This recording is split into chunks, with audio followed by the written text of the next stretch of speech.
नमस्कार. ज्ञानज्योती एज्युकेशन मध्ये तुमचं सर्वांचं स्वागत आहे. आज आपण चर्चेतला मुद्दा अखिल भारतीय न्यायिक सेवा याच्याबद्दल आपण थोडीशी चर्चा करणार आहोत. अखिल भारतीय न्यायिक सेवा, इंग्लिश मध्ये त्याला ऑल इंडिया ज्युडिशरी सर्व्हिस असं म्हणतात. आता हा मुद्दा चर्चा करण्यामागचं कारण असं की 26 नोव्हेंबर 2023 रोजी संविधान दिनानिमित्त राष्ट्रपती द्रौपदी मुर्मू या आपल्या न्यायपालिकेच्या क्षेत्रात भाषण करत होत्या आणि त्या भाषणात त्यांनी हा मुद्दा मांडला की आपण ऑल इंडिया ज्युडिशरी सर्व्हिस आणायला हवी.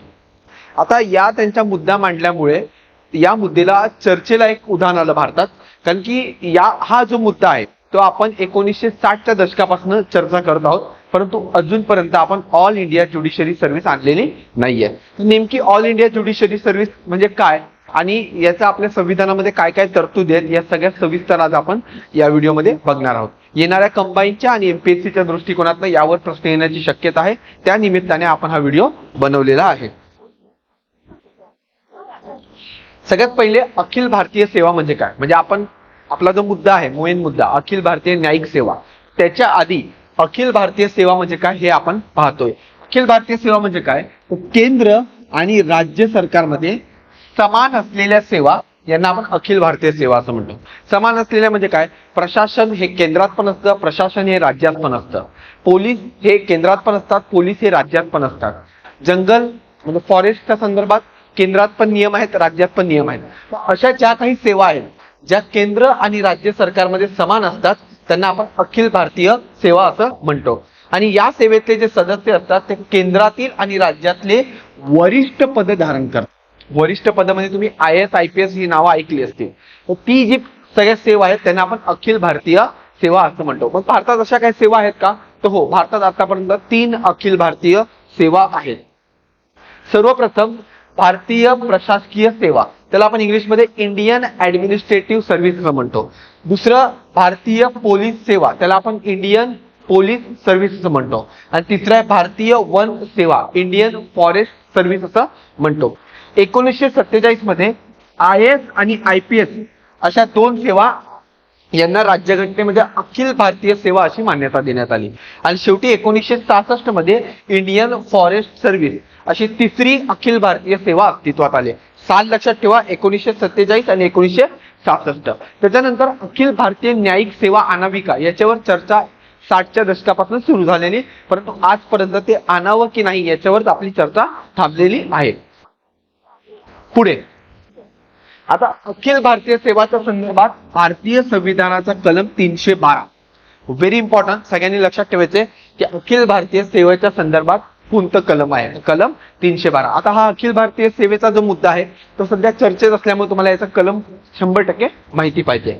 पुढची गोष्ट 312 मध्ये नेमकं काय म्हटलंय, तर राष्ट्रीय हिताच्या दृष्टीने नवीन अखिल भारतीय सेवा स्थापन करणे आवश्यक आहे. आता नवीन अखिल भारतीय सेवेमध्ये 312 मध्ये हे लिहिलंय अखिल भारतीय न्यायिक सेवा धरून, म्हणजे आपल्या संविधानातच म्हटलंय की आपण न्यायिक सेवा सुद्धा आणण्याचा विचार करायला हवा. केव्हा, जेव्हा राष्ट्रीय हिताचं म्हणजे राष्ट्रीय हित गरजेचं असेल त्या दृष्टिकोनातून मग अखिल भारतीय न्यायिक सेवा आणायला हव्यात. मग ह्या आणण्यासाठी काय तरतूद आहे, जसं काय घटना दुरुस्ती करावी लागते का किंवा काय करावं लागतं, तर याच्यासाठी 312 मध्ये सगळ्या गोष्टी दिलेल्या आहेत. काय दिले 312 मध्ये, की असा ठराव काय, की जर राज्यसभेने संमत केला तर संसद तशी नवीन सेवा सुरू करू शकते. पण राज्यसभेनेच का, कारण की अखिल भारतीय सेवा या केंद्र आणि राज्याच्या स्तरावर असतात आणि राज्यसभेमध्ये राज्य विधानसभेद्वारे प्रतिनिधी पाठवले जातात. त्यामुळे राज्याच्या दृष्टिकोनातून महत्वाच्या असलेल्या सेवा आहेत, त्यामुळे सुरुवात त्याची राज्यसभेद्वारे करावी लागते. आता राज्यसभा कोणत्या बहुमताने हा ठराव मांडेल, तर राज्यसभा असा ठराव उपस्थित असलेल्या आणि मतदान करणाऱ्या सदस्यांच्या 2/3 सदस्यांचा पाठिंबा मिळाला तरच असा ठराव मांडला जाईल. म्हणजे सगळ्यात पहिली तरतूद काय, की असा ठराव फक्त राज्यसभेत मांडला जाईल. दुसरा, की राज्यसभेत उपस्थित आणि मतदान करणाऱ्या 2/3 सदस्यांनी जर त्याला मान्यता दिली तर तो ठराव पुढे जाईल. नेक्स्ट, भारतीय संघराज्य प्रणाली राज्याच्या हिताचं संरक्षण करण्याच्या दृष्टीने अशी शिफारिश करण्याचा अधिकार राज्यसभेला देण्यात आलाय. जर हे लोकसभेला दिलं असतं तर काय आलं असतं की राज्याचं प्रतिनिधित्व लोकसभा करत नाही. लोकसभा काय करते, लोकसभा लोकांचं प्रतिनिधित्व करतं. त्यामुळे हा अधिकार जो आहे तो राज्यांना दिलाय. आणि जेव्हा अखिल भारतीय सेवा येते त्यावेळेस राज्यांच्या अधिकारावर कुठेतरी गदा येते. त्यामुळे राज्यांना या अखिल भारतीय सेवा नको असल्या कारणामुळे असा ठराव मांडण्याचा अधिकार राज्यसभेला दिलेला आहे. पुढचा मुद्दा, कलम 312(2) मध्ये काय म्हटलंय, अखिल भारतीय न्यायिक सेवेमध्ये जिल्हा न्यायाधीशच्या खालचे पद असता कामा नये.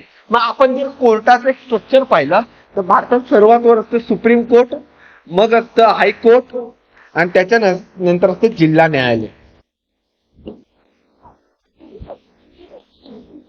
आणि जिल्हा न्यायालयाच्या खाली असतं कनिष्ठ न्यायालय.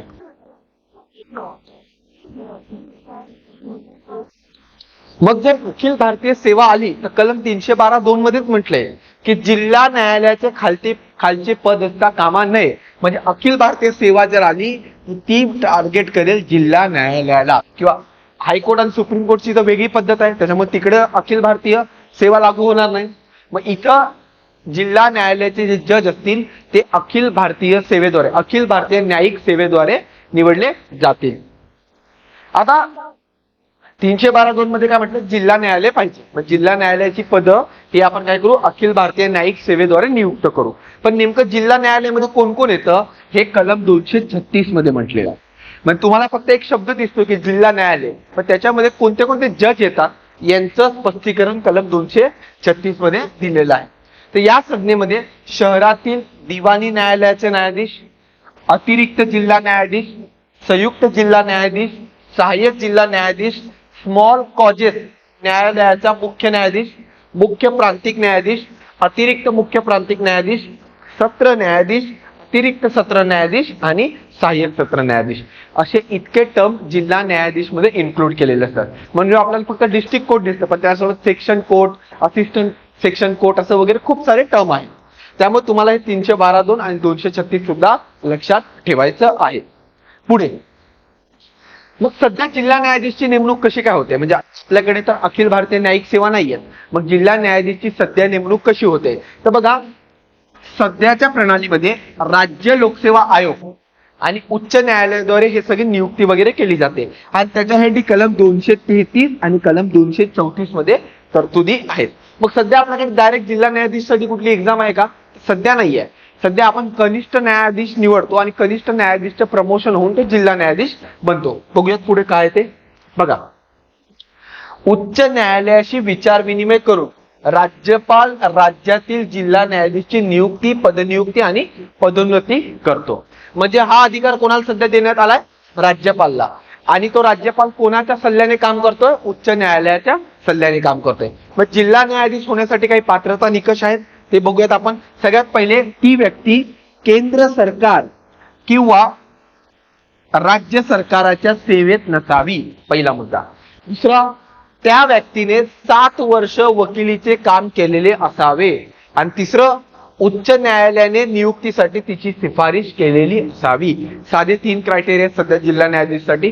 म्हणजे कुठलाही व्यक्ती ज्याने 7 वर्ष वकिली केलेली आहे, जो केंद्र आणि राज्य सरकारमध्ये नोकरीला नाहीये आणि ज्याची रिकमेंडेशन, ज्याची शिफारिश हायकोर्ट करतं, त्या नावावर विचार विनिमय करून राज्यपाल ठरवतो की या व्यक्तीला जिल्हा न्यायाधीश बनवायचं. म्हणजे कुठलीही एक्झाम सध्या जिल्हा न्यायाधीशला नाहीये. पण त्याच्या खालचा जो कनिष्ठ न्यायाधीश आहे, त्याच्या खालचा जो कनिष्ठ न्यायाधीश आहे, इतर न्यायाधीश, त्याच्यासाठी राज्य लोकसेवा आयोग आणि उच्च न्यायालय हे म्हणजे आपलं जे एमपीएससी आहे सध्या, तो MPSC JMFC judicial magistrate first class म्हणजे त्या प्रथम न्याय दंडाधिकारी याच्यासाठी एक एक्झाम घेते. आणि या एक्झाम मधनं सगळे जे एमपीएससीतले म्हणजे या एक्झाम मार्फत ज्युडिशरी मधले जे सगळ्यात कनिष्ठ स्तरावरचे न्यायाधीश आहेत त्यांची निवड होते. परंतु जिल्हा न्यायाधीशसाठी अशी सध्या तरी कोणतीही एक्झाम नाहीये. यांचं प्रमोशन होऊन किंवा हायकोर्टने रिकमेंडेशन केल्यावर राज्यपाल हा जिल्हा न्यायाधीशची नेमणूक करतो. ठीक आहे. मग पुढचा मुद्दा आहे की अखिल भारतीय न्यायिक सेवा आल्याने काय बदल होणार. तर बघा, सगळ्यात वर आहे सुप्रीम कोर्ट, मग आहे हायकोर्ट आणि शेवटी जिल्हा न्यायालय.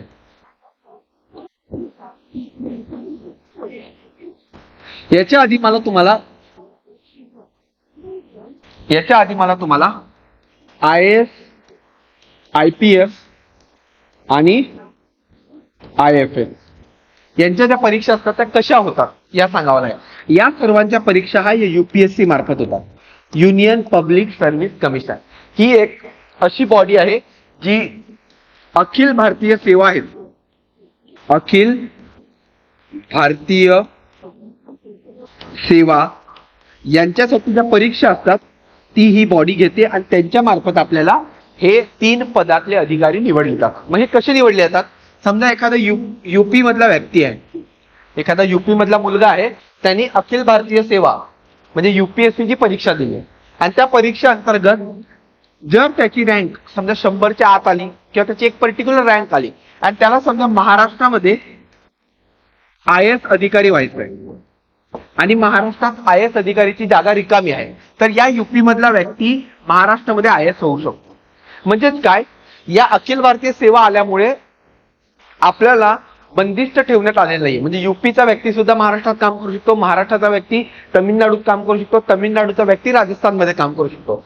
जिल्हा न्यायालयासाठी जर अखिल भारतीय न्यायिक सेवा आल्या तर कसं होणार, एक बॉडी असणार.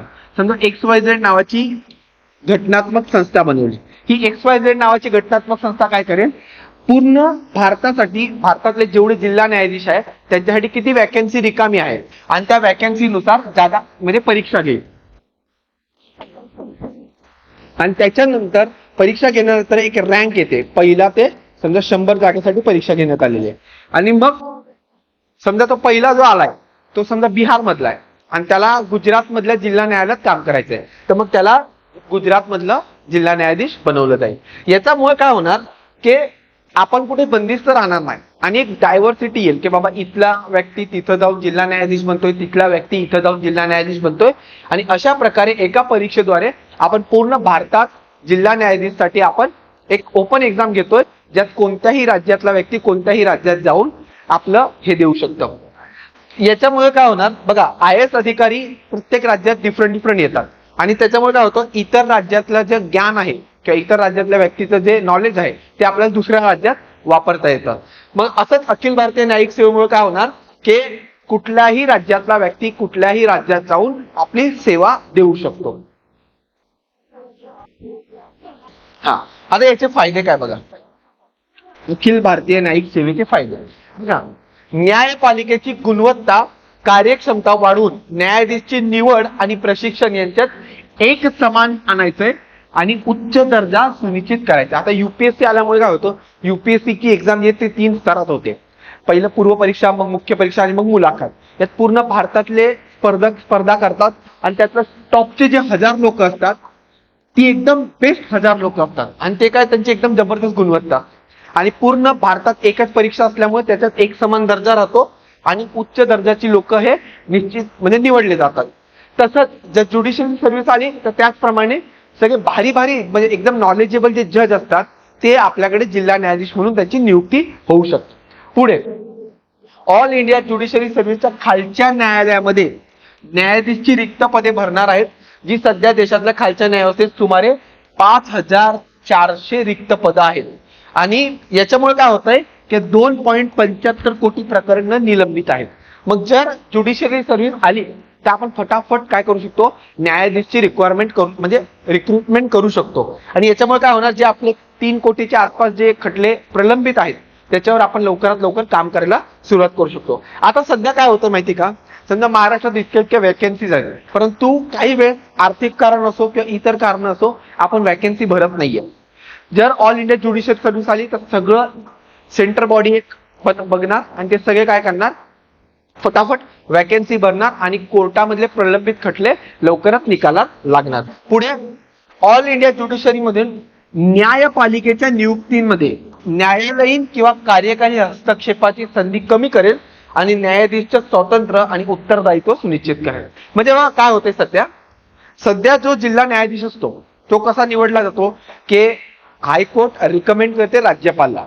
म्हणजे बघा, न्याय व्यवस्थेतला एक माणूस रिकमेंड करतो कार्यकारी व्यवस्थेला आणि कार्यकारी व्यवस्थेमध्ये कोण? तर राज्यपाल. राज्यपाल काय करतो? स्वतः निर्णय घेतो का? नाही. राज्यपाल हा मुख्यमंत्री आणि मंत्रिमंडळाच्या सल्ल्याने काम करतो. म्हणजे एखाद्या जजच्या नियुक्तीमध्ये कार्यकारी मंडळ समाविष्ट होतं. आणि आपल्या घटनेचं कलम 50 काय म्हणतंय की आपण सेपरेशन ऑफ पॉवर ठेवले पाहिजे. म्हणजेच काय की न्यायमंडळ आणि कार्यकारी मंडळ याच्यात ढवळाढवळ नको. तर ऑल इंडिया ज्युडिशियरी सर्व्हिस आली काय होणार? एक एक्झामची बॉडी असणार आणि तीच सगळी न्यायपालिकेची पदं भरणार. त्याच्यामुळे कार्यकारी मंडळाचा हस्तक्षेप कमी होणार, न्यायमंडळाचा हस्तक्षेप कमी होणार आणि एक स्वतंत्र आणि उत्तरदायित्व असं न्यायमंडळ किंवा न्यायव्यवस्था आपली सुरू राहणार. पण याचे काही तोटे पण आहेत. मग सगळ्यात भारी होणार असं काही नाहीये. तर सगळ्यात पहिले आपण पहिला तोटा वाचूयात की संघराज्य संरचना आणि राज्याच्या स्वायत्ततेच्या आणि उच्च न्यायालयाचे उल्लंघन करेल. म्हणजे उच्च न्यायालयाला काय अधिकार दिलाय की त्याच्या खालचे जे सर्व न्यायालय आहेत त्याच्यावर नियंत्रण ठेवण्याचं काम उच्च न्यायालयाचं आहे. परंतु ऑल इंडिया ज्युडिशियरी सर्व्हिस आली तर उच्च न्यायालयाचा हा अधिकार काढून घेण्यात येणार. त्याच्यामुळे काय होणार की उच्च न्यायालयाला आपला जो घटनात्मक अधिकार देण्यात आला होता तो काढून घेतला जाईल. प्लस जे राज्यांचे सार्वभौमत्व आहे तर बाबा राज्यांना जे अधिकार होते, राज्यांची जी स्वायत्तता होती ती काढून घेतली जाईल. कारण की युपीचा कुठला तरी व्यक्ती येणार आणि महाराष्ट्रात जज बनणार. पुढची गोष्ट काय? हितसंबंधांचा संघर्ष होईल आणि न्यायाधीशावर दुहेरी नियंत्रण निर्माण होईल जे केंद्र आणि राज्य सरकारांना जबाबदार असतील.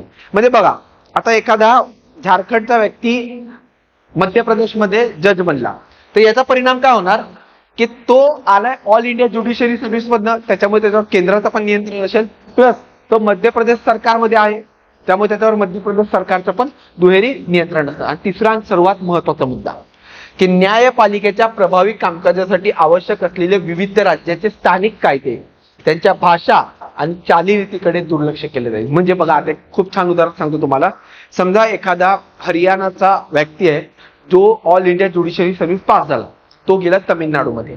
तमिळनाडूचं स्थानिक कायदे, तमिळनाडूची भाषा आणि तमिळनाडूची चालीरीती सगळ्या वेगळ्या आहेत.